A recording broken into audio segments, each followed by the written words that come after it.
오늘부터 더 깊은 묵상 6주 시작합니다. 오늘은 1강 큐티 꼭 해야 하나요? 시작하겠습니다. 잠깐 이 시간을 통해서 하나님이 하시고자 하는 일을 묵도했으면 좋겠습니다. 그리고 제가 기도하고 시작하겠습니다.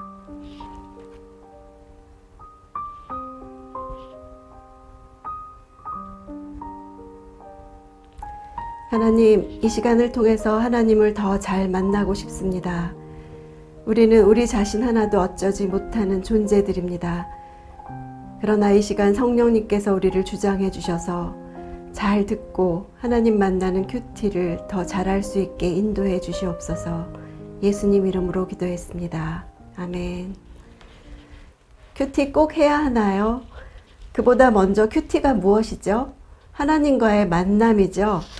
그렇다면 이 질문은 누가 할까요? 큐티 꼭 해야 하나요? 큐티 하기 싫은 사람이 질문하겠죠. 그리고 큐티할 필요를 못 느끼는 사람이 질문하겠죠. 누가복음에 불의한 재판장을 찾아간 과부에게 꼭 재판장을 만나야겠나? 물으면 뭐라고 대답했을까요? 나는 꼭 만나야겠다. 그렇게 대답했겠죠. 왜 꼭 만나야 되냐고 물었다면 해결해야 될 게 있는데 내 힘으로는 절대 해결되지 않기 때문에 재판장을 꼭 만나야겠다. 이렇게 대답했을 것입니다. 자기에게 재판장의 권세가 필요하다고 대답했을 것이고 재판장의 권세가 그것을 해결해 줄 것을 믿는다라고 대답했을 것입니다. 우리도 불의한 시대를 살고 있는데 큐티를 꼭 해야 할까요? 하나님을 꼭 만나야 할 이유가 있는 걸까요? 예수님은 마음이 가난한 자의 복을 말씀하셨습니다. 오늘 키워드는 마음이 가난한 자가 큐티한다 입니다.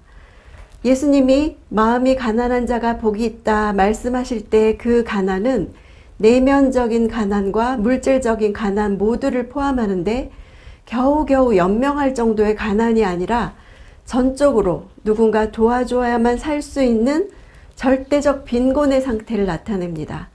내 안에서 이 가난을 해결할 어떤 것도 나오지 않기 때문에 우리가 다른 밖으로부터 도움이 와야 하는 그런 가난을 말합니다. 흔히 우리가 이해하듯이 모든 상황이 어렵고 힘들어서 마음이 낮아진 것이 마음이 가난한 것을 의미하는 것이 아닙니다. 나라는 존재가 근본적으로 내 안에서는 나를 채워줄 무언가가 없는 존재라는 것을 인식한 사람. 물질이 채워졌어도 무언가로 내 마음이 만족을 얻었어도 다음에 또 배고프고 또 목마를 것을 경험한 사람. 그래서 나는 또 배고프고 또 목마를 사람이로구나.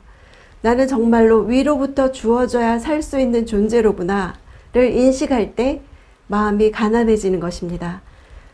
그렇다면 마음이 가난한 사람의 반대는 무엇일까요? 마음이 부요한 사람일까요? 그럼 마음이 부요하면 하나님 앞에 앉아있을 필요가 없을까요? 마음이 가난한 사람의 반대는 마음이 무거운 사람입니다. 내가 내 삶을 해결해 나갈 수 있으리라고 여겨서 짐을 지고 있지만 무겁기만 할 뿐 해결할 수 없는 사람입니다. 마음이 무거운 것은 예수님이 하신 일을 모르기 때문입니다. 예수님이 내 짐을 다 져주셨다는 것을 모르기 때문입니다. 예를 들어서 갑자기 가족들 안에 어려운 관계가 생길 때가 있죠. 그럴 때 우리 마음이 참 무거워지죠. 아버지와 아들이 충돌하거나 또 딸이 나에게 마음을 닫거나 남편과 말이 안 통할 때 이럴 때 내가 더 기도했어야 됐구나. 율법적으로 반응하게 됩니다. 율법적인 생각은 우리를 노예 삼죠. 마음이 무겁고 내 어깨에 짐을 얹어놓고 어떻게 할 수 없는 그 무게에 짓눌려서 걱정과 두려움으로 잠도 잘 못 잡니다. 그런 마음을 우리는 가난한 마음이라고 생각합니다. 두려움과 걱정과 부담감으로 가득 찬 무거운 마음이 가난한 마음일까요? 가난한 마음이란 내가 노력하면, 내가 더 기도하면 나아지겠지 하고 율법의 짐을 지는 것이 아니라 나는 도움이 필요한 존재다. 나로부터 나를 구원할 어떤 것도 나오지 않는다. 그것을 인정하는 마음입니다. 내 어깨에 짐을 지는 것이 마음이 가난한 것이 아니라 예수께서 이미 이루어 놓으신 일을 생각하고 예수께로 눈을 돌릴 때 내 어깨에서, 내 마음에서 그 무거운 짐이 떨어져 나가는 것이 가난한 마음입니다. 왜 세리와 창기들이 더 복음을 받아들였을까요? 그들은 자기들이 죄인인 것을 인정하고 자기 힘으로는 죄를 해결할 수 없다는 것을 안 사람들입니다. 그래서 예수께로 나아왔고 예수 안에서 길을 발견했고 복음을 받아들였고 마음이 가난한 자의 복을 받은 것입니다. 반면에 바리새인들은 내 힘으로 할 수 있는 것들이 너무나 많았죠. 율법을 들을 때 그들은 이렇게 반응했습니다. 나는 최선을 다해서 지키고 있어. 나만큼 지키는 사람이 어디 있어? 이런 내가 자랑스럽다. 이것이 바로 바리새인들의 의죠. 그들은 마음이 가난하지 않았습니다. 그런 바리새인들은 큐티 꼭 해야 하나? 이렇게 물었을 것입니다. 자기들 삶에 그렇게 가까이 와 계신 예수님을 알아보지 못했죠. 그들의 수준은 너무 높아서 율법을 지키기 위해서 엄청 애썼으나 예수를 알지 못했습니다. 저는 바리새인들의 이런 의의를 너무도 잘 이해합니다. 바로 제가 그런 사람이기 때문이죠. 예수님은 그들을 회칠한 무덤이라고 표현하셨죠. 겉은 하얗게 깨끗하게 보이지만 속은 썩어서 냄새나는 무덤이라고 하셨습니다. 그 사람들의 특징은 신앙생활이 기쁘지 않다는 것이죠. 또 그런 이중적인 자신의 모습에 대한 정죄감이 있습니다. 저 역시 신앙생활을 하면서 별로 기쁘다는 것을 느끼지 못했습니다. 그리고 늘 이룰 수 없는 기준에 미치지 못하는 자신에 대해서 정죄감이 있었죠. 그 정죄감으로 나만 괴롭힌 것이 아니라 옆에 사람들한테까지도 요구하는 것이 많았습니다. 이건 되고 저것 안 되고 이렇게 해야 하고 저렇게 하면 안 되고 그러다 절망을 느끼는 것이죠. 그것이 율법의 기능이라고 했습니다. 우린 아무리 노력해도 하나님의 법을 지킬 수 없는 자신에 대해서 절망을 느끼고 무력감을 느낍니다. 몇 년 전에 미국에 계시던 저희 아주버님 내외가 갑자기 한국에 오겠다. 그런데 우리 집에 머물겠다는 연락이 왔습니다. 제 마음의 첫 반응이 싫어요 였습니다. 생각해보면 우리도 미국에 갔을 때 형님 댁에 머물러 있었으면서도 제 첫 반응은 형님 가족이 오는데 싫다라는 그 감정을 금방 회개하기는 쉽습니다. 그런데 회개했지만 여전히 싫은 마음이 떠나지 않았습니다. 나는 본성적으로 사람을 환대하지 않는 사람인 것을 인정해야 했습니다. 그 인정을 하기까지 내 힘으로 내 이기심을 이겨보려고 몸부림치다가 마침내 포기했습니다. 그때서야 큐티할 때 주님 앞에 내놓았습니다. 이렇게 희생하기 싫은 이기심을 내 힘으로 어떻게 할 수가 없습니다. 도와주세요. 내가 질 수 없는 무거운 짐을 내려놓고 나는 할 수 없다고 기도했습니다. 그때 성령께서 내 안에서 질문하시는 것 같았어요. 무엇을 희생하는 것이 그렇게 싫을까?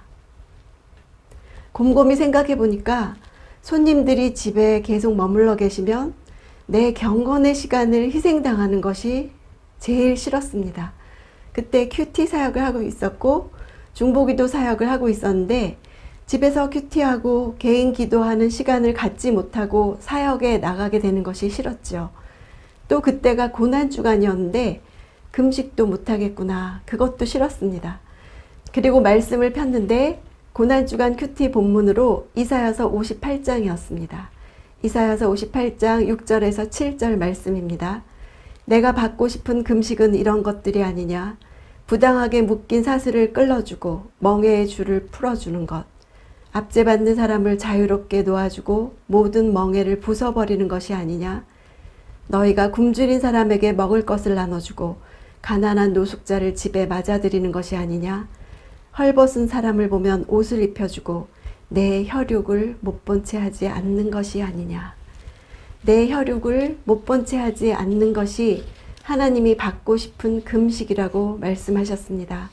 내게 오는 혈육을 외면하고 금식을 하고 큐티를 하고 기도를 하는 것은 하나님이 받고 싶지 않다고 하시는 것을 알았습니다.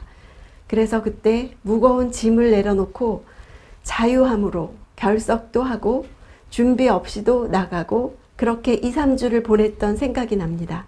그 말씀 구절에 있던 압제받는 사람, 굶주린 사람, 가난한 노숙자, 헐벗은 사람은 형님네랑은 어울리지 않는 말이라고 생각했습니다.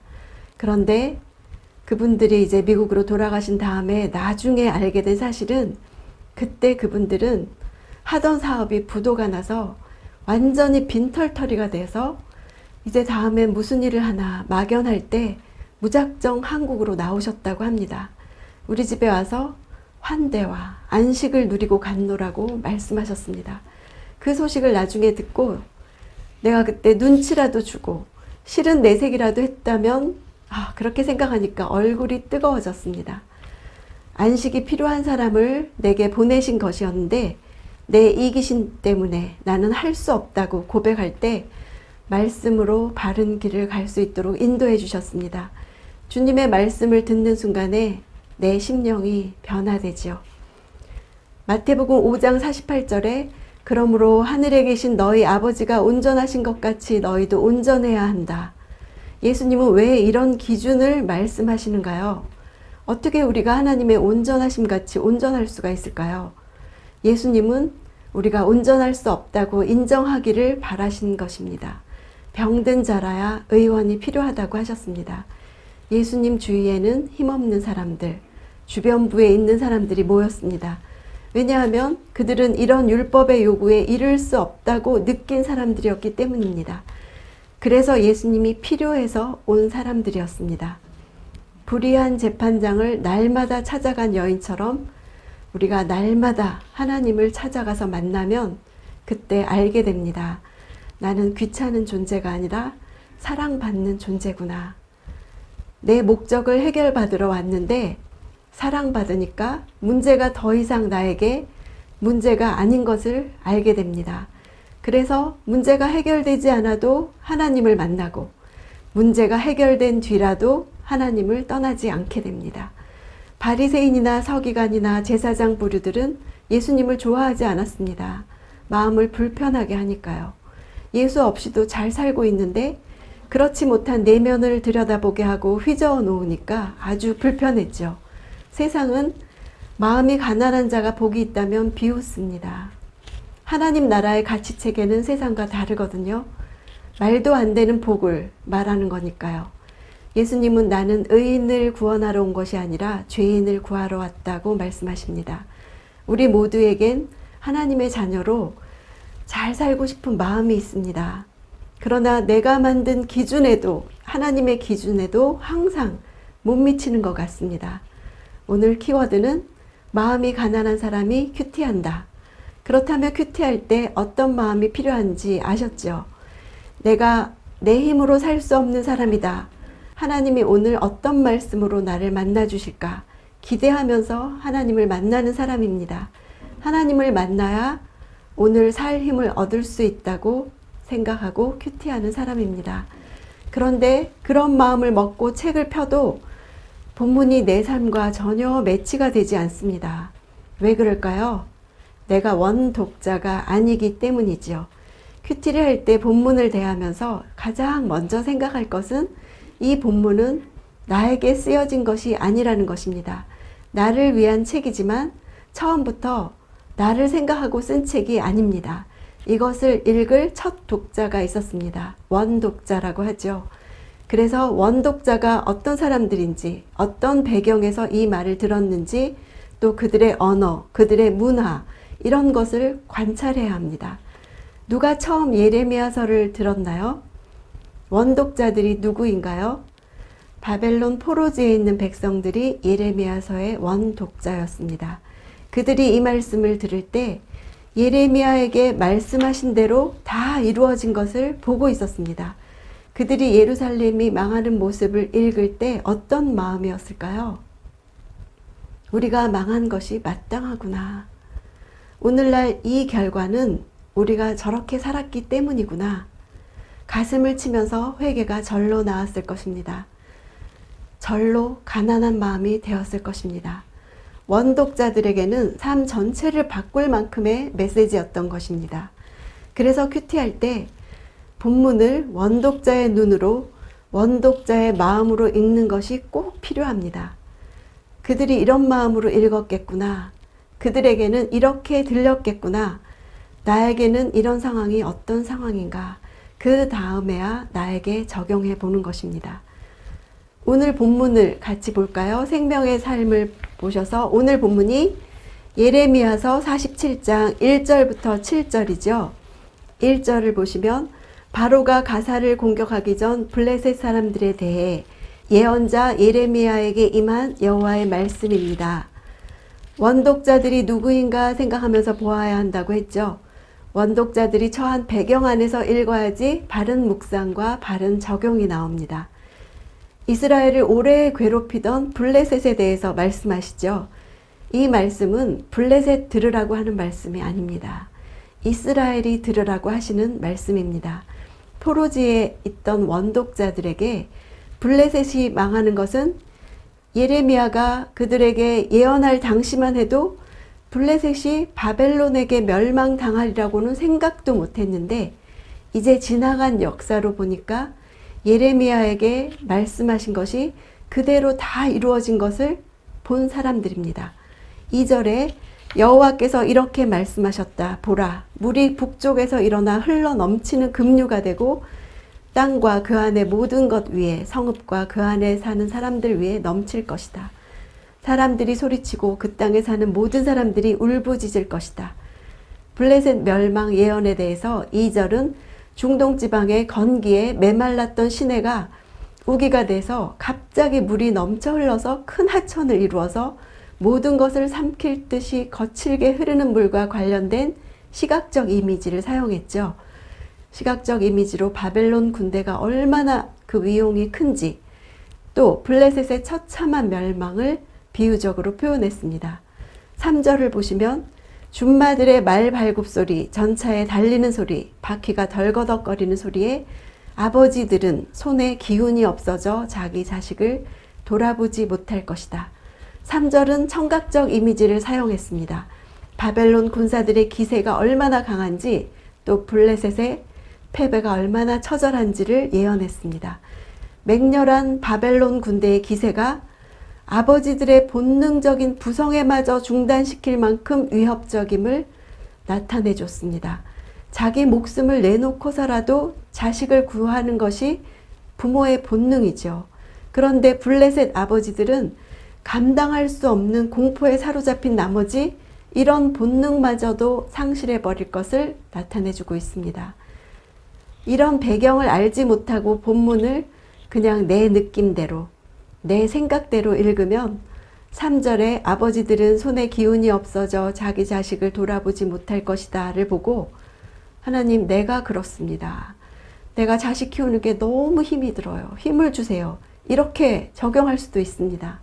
실은 블레셋 아버지들이 그렇게 기운이 없어져서 자식을 돌아보지 못하니까 이제 블레셋은 씨가 말라서 완전히 멸망한다는 뜻이거든요. 반면에 이런 모든 블레셋이 망하는 배경을 알고 나서 나한테 적용해보면 하나님, 지금 내 곁에 이 블레셋처럼 내가 도저히 이길 수 없을 것 같은 환경이 있습니다.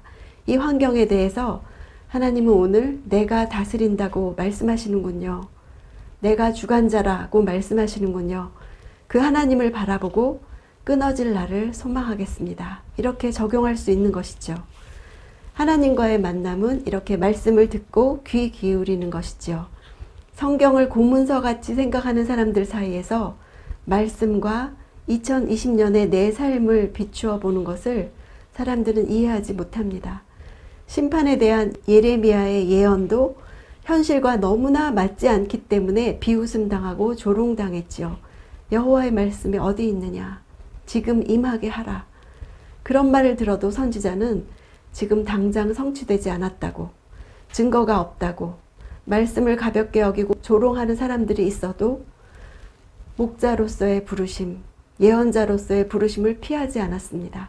하나님께서 직접 하시는 말씀을 들었기 때문입니다. 큐티하는 우리에게도 받은 말씀이 언제 이루어지는가 하는 질문들이 있습니다.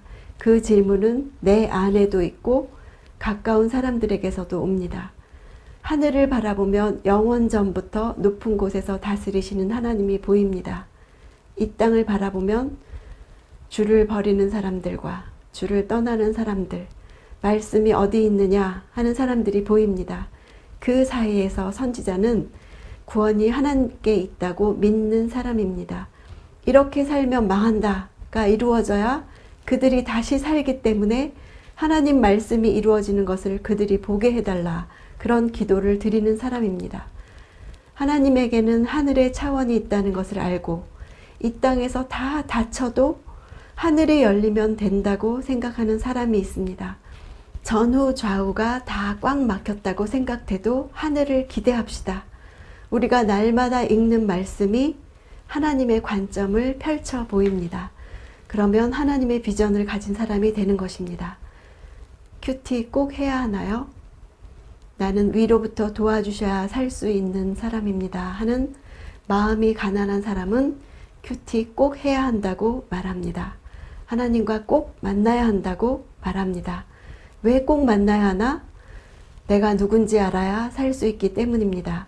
하나님을 만나서 사랑받고 그 힘으로 살고 싶기 때문입니다.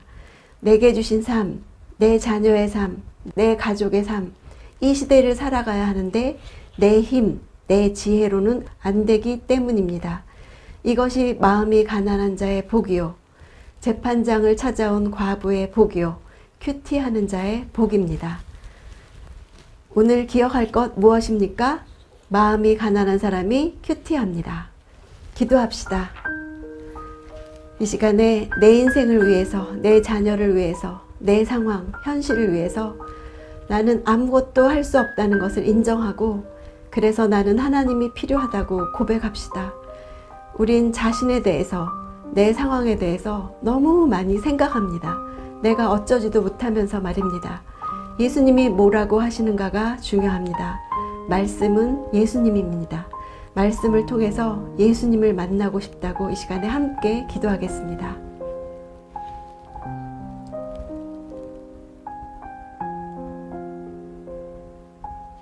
하나님 아버지, 큐티를 꼭 해야 하나?